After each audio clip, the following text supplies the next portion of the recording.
How many molds is too much? What's up, guys? Jake and Disc Golf here, and today I'm going to be talking about one of the biggest misconceptions in the disc golf community that I hear all of the time. And that is bagging lots of molds is bad. So guys, I'm going to start out by saying, if you bag 18 different molds and it works for you, go ahead, do it. If you bag 4 different molds and if it works for you, go ahead and do it. I don't want to be the guy saying that you have to do this or you have to do that to be a good disc golfer, because I think that's just frankly not the case for anything. You see people bagging 18 different molds, you see people bagging 5 different molds. Whatever's going to work for you is going to work for you. However, I do want to clear the air, and I want to talk about how bagging lots of different molds isn't bad at all. I think you're going to see a theme of videos I've made in the past. So if you've seen my building the perfect disc golf bag, or you see what is overlapping, these are 2 videos that are kind of going to go hand in hand with this video. Firstly, I want to talk about overlapping again. Overlapping is when you have 2 different discs or more in your bag that do the exact same thing. I talked about how it's okay as long as you have a valid reason for bagging a similar disc. That could be for one's a backhand disc and one's a sidearm disc. That's what I do. So if you have a valid reason for it, I think overlapping is okay. Now that we have that out of the way, why do people see that bagging lots of different molds is a bad thing?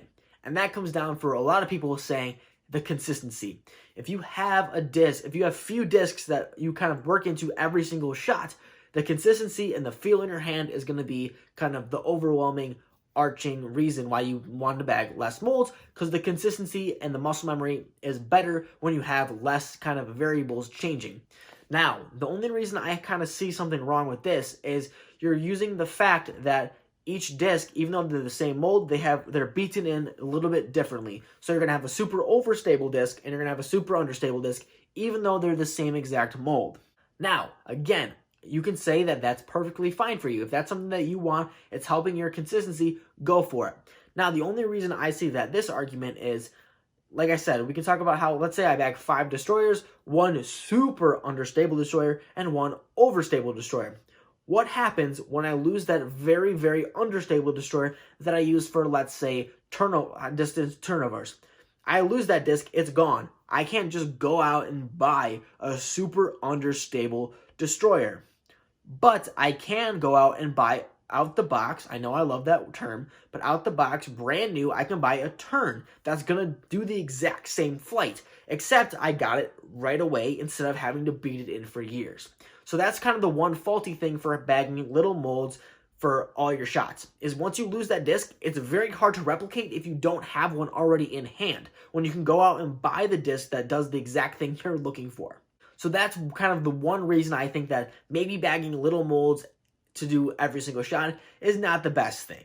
So obviously, if you have those discs on demand, like a lot of pros do, we see Philo who bags super little amount of molds and does amazing things with those because he has all those shots locked in and he has the consistency, and he's one of the players that can show and prove that little discs actually work.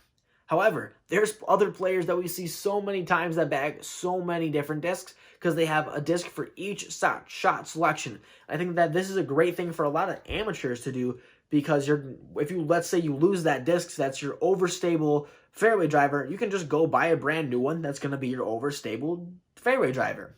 You can't do that if you've beaten a disc in for 6 years and you lose that disc is gone. That shot is gone. You have to either go out and beat a disc in until it's to that point, which it may never fly the same, or you have to go find a distance or a driver that throws that slot that may never be the same.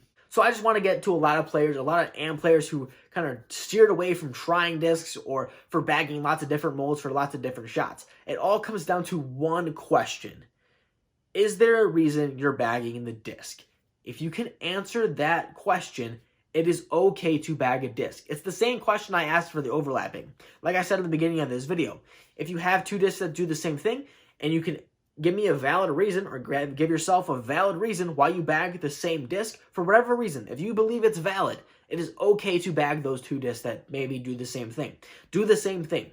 For each 18 different mold that you have, ask the question, is there a reason I'm bagging 18 different molds? If you can answer that question and give a valid answer for every single disc, go ahead and do it. However, if you're saying if your answer is just because I like it or just because it's whatever, if it's not valid, there's no reason to have it. It's just taking up space. It's that simple. So hopefully you can go out and ask yourself a bunch of different questions. And if you've been someone who's been steered away from throwing lots of different molds, I say go out and try new discs. Fill some slots in your bag that you may be missing or you may be filling in.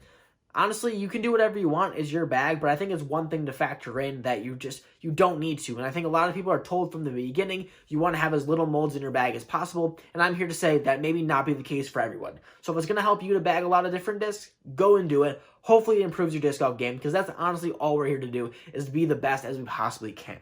So hopefully you learned a little something from this video. If not, I'm sorry. You can still drop a like on this video. Subscribe if you haven't already. Hit the bell so you don't miss notifications for any of the new videos. And as always, guys, make sure to keep throwing. Big thanks to everyone who's supported JK Disc Golf over on Patreon. You guys are the reason that this video is possible. If you want to help out JK Disc Golf even more, head over to www.patreon.com/JK Disc Golf or click the link in the description below.